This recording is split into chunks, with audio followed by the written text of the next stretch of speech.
নমস্কাৰ, মই যদুমণি গগৈ। আপোনালোকে চাই আছে দা নিউজ আছাম। আপোনালোকে পিকনিক খালেনে নে আপোনালোকে খাম বুলি ভাবি আছে? যিহেতুকে এতিয়া 2023 চনৰ শেষৰটো মাহ, ডিচেম্বৰ মাহ, আমাৰ গাঁৱত বহু মানুহ ওলাই গৈছে পিকনিক খাম বুলি, এই পুৰণা বছৰটোক বিদায় দিম বুলি। আৰু বহুতে বাট চাই আছে ছেকেণ্ড নতুন বছৰটো আহক, আমি সেই প্ৰথম দিনাখনেই বা দ্বিতীয় দিনাখনেই তৃতীয় দিনাখনেই আমি খানাটো খাম বহু মানুহ লগ লাগি। আৰু আপোনালোকলৈ এটা অনুৰোধ, আপোনালোকে কোন জেগাৰ পৰা মোৰ এই ভিডিঅ'টো চাই আছে জনাবলৈ একেবাৰে নাপাহৰিব। আৰু আপোনালোকে পিকনিক খালে নে নাই জনাব। আৰু আজিৰ ভিডিঅ'ৰ টপিক হ'ল SI জোনমণি ৰাভা। সেই জোনমণি ৰাভাৰ কথা ক'ব ওলাইছোঁ, যিজনী জোনমণি ৰাভাৰ সেই ঘটনাত কোন কোন জড়িত আছিল, কোনে হত্যা কৰিছিল, জোনমণি ৰাভাক কিয় হত্যা কৰিব লগা হৈছিল, জোনমণি ৰাভাক ৰেপ কৰা হৈছিল, জোনমণি ৰাভাক ৰদেৰে মৰিওৱা হৈছিল, জোনমণি ৰাভাক সেই ৰখাই থোৱা জোনমণি ৰাভাৰ সেই বাহনখনতে সেই কণ্টেইনাৰ ট্ৰাকৰ ড্ৰাইভাৰক চুপাৰি দি জোনমণি ৰাভাৰ বাহনখনত খুন্দিওৱা হৈছিল, জোনমণি ৰাভা গাড়ী দুৰ্ঘটনাত মৃত্যু হৈছে বুলি বাতৰি সম্প্ৰচাৰিত কৰা হৈছিল। সকলোখিনি কথা গম পায়ো কিয় গম নোপোৱাৰ ভাও জুৰিছে, বা সেই ঘটনাৰ লগত জড়িত সেই আৰক্ষী বিষয়াক কিয় আজিৰ দিনলৈকে শাস্তি প্ৰদান কৰা হোৱা নাই? যিহেতুকে আমি বুজি পালোঁ, অসমৰ ৰাইজে বুজি পালে যে জোনমণি ৰাভাৰ সেই ঘটনাত উচ্চপদস্থ আৰক্ষী বিষয়াই নহওক বা MLA, মন্ত্ৰী, বিধায়ক এই সকলো জড়িত হৈ আছে। আৰু এই সকলো জড়িত হৈ আছে বাবে বা থকাৰ বাবে সেই ঘটনাই কোনো নতুন মূৰ বা সেই হত্যাকাৰী আৰক্ষী বিষয়াসকল বা মন্ত্ৰী MLA এইসকল ধৰা পৰা নাই। সেই 15 মে আৰু আজি ডিচেম্বৰ মাহ, কিমান দিন হৈ গ'ল? আৰু আজি যদি আপুনি চাবলৈ যায়, আজিৰ দিনতো সেই জোনমণি ৰাভাৰ ঘটনাৰ তদন্ত হৈ আছে। হয়, জোনমণি ৰাভা যেতিয়া দুৰ্ঘটনা হৈছিল, অতি ততাতৈয়াকৈ জোনমণি ৰাভাক পষ্টমৰ্টম কৰোৱা হৈছিল। আৰু সেই পষ্টমৰ্টমৰ ৰিপৰ্টো একেবাৰে ভুল। জোনমণি ৰাভাৰ মোবাইল নাই, জোনমণি ৰাভাৰ সোণৰ চেন নাই, কাণফুলি নাই, বহু কিবা কিবি নাই। আপোনালোকে জানে, মই নকলেও হ'ব। আৰু সেই জোনমণি ৰাভাৰ য'ত নেকি কোৱাৰ্টাৰ, সেই কোৱাৰ্টাৰ ভিতৰলৈ গৈ জোনমণি ৰাভাৰ বহু নথি পত্ৰ লৈ গৈছিল, পইচা লৈ গৈছিল, বহু কিবা কিবি লৈ গৈছিল, যি জোনমণি ৰাভাৰ সেই ঘটনাৰ কিছু তথ্য থাকিব পাৰে যে এই তথ্যখিনি যদি কোনোবাই পাই যায় আমি ফচি যাম, সেইটো কাৰণে তথ্যখিনি আমি আজি লুকুৱাই দিওঁ।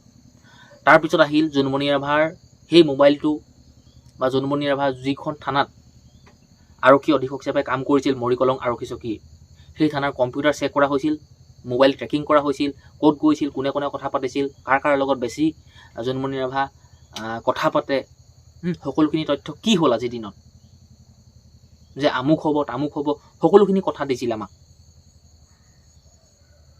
এটা কথা আপোনালোকে চাওকচোন, বিজেপি চৰকাৰে মিছা নকয়, ঘোচ নেখায়, সঁচা কয়, অসমৰ বাবে ভাল কাম কৰিছে। আপোনালোকে দেখি আছেতো। এতিয়া কথাটো হ'ল, গোটেই ঘটনাটো যেতিয়া নেকি জল পটপটকৈ পোহৰলৈ আহিছিল, প্ৰত্যক্ষদৰ্শীয়ে দেখিছিল যে জোনমণি ৰাভাৰ সেই ৰখাই থোৱা বাহনখনত খুন্দিওৱা হৈছিল। সেই জোনমণি ৰাভাৰ সেই বাহনখনৰ পৰা 2-3জন মানুহ গাড়ীখনৰ পৰা ওলাই গৈছিল। মৰিকলং আৰক্ষী চকীৰ গাড়ী চালক অনিল ভূঞাৰ ফোন কলৰ যি ৰেকৰ্ডিং ভাইৰেল হৈছিল, যে জোনমণি ৰাভাক হত্যা কৰা হৈছিল, জোনমণি ৰাভাক ৰদেৰে মৰিওৱা হৈছিল, জোনমণি ৰাভাক ৰেপ কৰা হৈছিল, এইখিনি তথ্য পোহৰলৈ আহিছিল। আৰু সেই জোনমণি ৰাভাৰ ইনফৰ্মাৰ, যিহেতুকে জোনমণি ৰাভাৰ সেই লখিমপুৰত গৈ নকল সোণ, জাল নোট, এই অসাধু ব্যৱসায়িক গ্ৰেপ্তাৰ কৰিছিল আজগৰ আলীক। আৰু আজগৰ আলীক গ্ৰেপ্তাৰ কৰাৰ পিছৰ পৰা জোনমণি ৰাভাক কাউণ্টডাউন চুৰু হৈ গৈছিল। জোনমণি ৰাভাৰ জীৱনলৈ অমানিশা নামি আহিছিল। তাৰপিছতে জোনমণি ৰাভাৰ অৱস্থা এয়া। মই আপোনালোকক প্ৰথমতে ক'লোঁ যে জোনমণি ৰাভাৰ এই ঘটনা সাধাৰণ আৰক্ষী বিষয়া জড়িত হৈ থকা নাই, উচ্চপদস্থ আৰক্ষী বিষয়া, মন্ত্ৰী, MLA, বিধায়ক এইসকল জড়িত হৈ আছে। যিহেতু আপোনালোকে জানে, জোনমণি ৰাভাৰ সেই নগাঁও জিলাৰ SP লীনা দলে অসমৰ মুখ্যমন্ত্ৰী হিমন্ত বিশ্ব শৰ্মাৰ নিজৰ ভায়েক সুশান্ত বিশ্ব শৰ্মাৰ বন্ধু। সেই বন্ধুৰ বাবে নেকি অসমৰ মুখ্যমন্ত্ৰী হিমন্ত বিশ্ব শৰ্মাই সেই জোনমণি ৰাভাৰ হত্যাকাৰীক মৰমৰ চকুৰে চাইছে। যিহেতুকে আপোনালোকে জানে, বহু আৰক্ষী বিষয়া অদলি বদলি কৰিলে। এয়াই নেকি সেই আৰক্ষী বিষয়াৰ শাস্তি। আৰক্ষীক আপোনালোকে বিশ্বাস কৰিব পাৰিবনে? কিবা যদি আপোনাৰ সমস্যা হয়, সেই সমস্যা সেই আৰক্ষীসকলক ক'বলৈ আপুনি যাবনে? আজি সেই জোনমণি ৰাভাৰ কোনো তথ্য নাই, বৰ্তমানেও সেই জোনমণি ৰাভাৰ তদন্ত হৈ আছে। আৰু এদিন মই নিউজত বাতৰি চাইছিলোঁ যে সেই অসমৰ আৰক্ষী অধীক্ষক DGP GP সিঙক প্ৰশ্ন সোধা হৈছিল যে জোনমণি ৰাভাৰ ঘটনাটোৰ কি তদন্ত হৈছে বা তদন্ত কৰি কি পাইছে।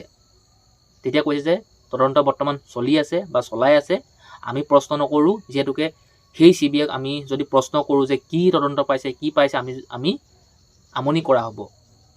তেখেতসকলে সঠিক তদন্ত পালে, কোন কোন জড়িত হৈ আছে গোটেই কথাখিনি গম পালে আমাক জনাব বা আপোনালোকক জনাব, ইমানেই ক'লে। আৰু তাৰপিছতেই কিছুদিনৰ আগত মই এটা বাতৰি চাইছিলোঁ যে আলফা স্বাধীন পৰেশবুৰে পুনৰ গৰ্জি উঠিছে। আলফা স্বাধীন পৰেশবুৰে পুনৰ গৰ্জি উঠিছে আৰু অসমৰ আৰক্ষী অধীক্ষক DGP GP সিঙক বহুত কিবা কিবি কৈছে, চেলেঞ্জ কৰিছে। কি কৰি আছ বা কি কৰি আছ তহঁতি?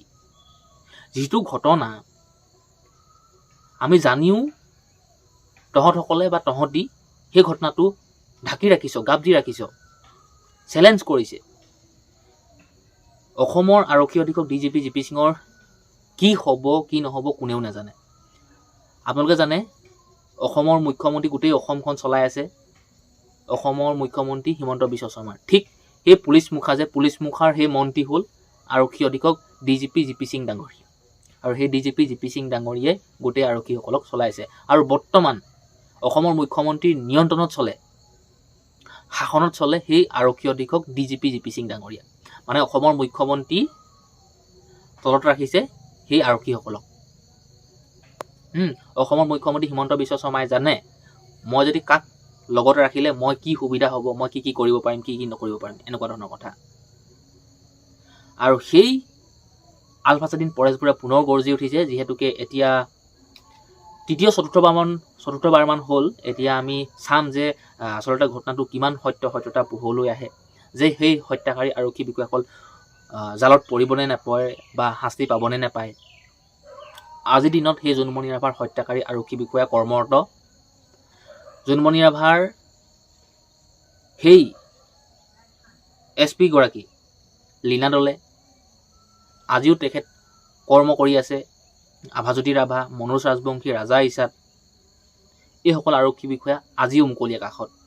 আৰু আপোনালোকে কি ভাবে যে জোনমণি ৰাভাৰ সেই ঘটনাৰ কিবা তথ্য পোহৰলৈ আহিব নে নাহে? আপোনালোকে কিবা ভাবিছেনে?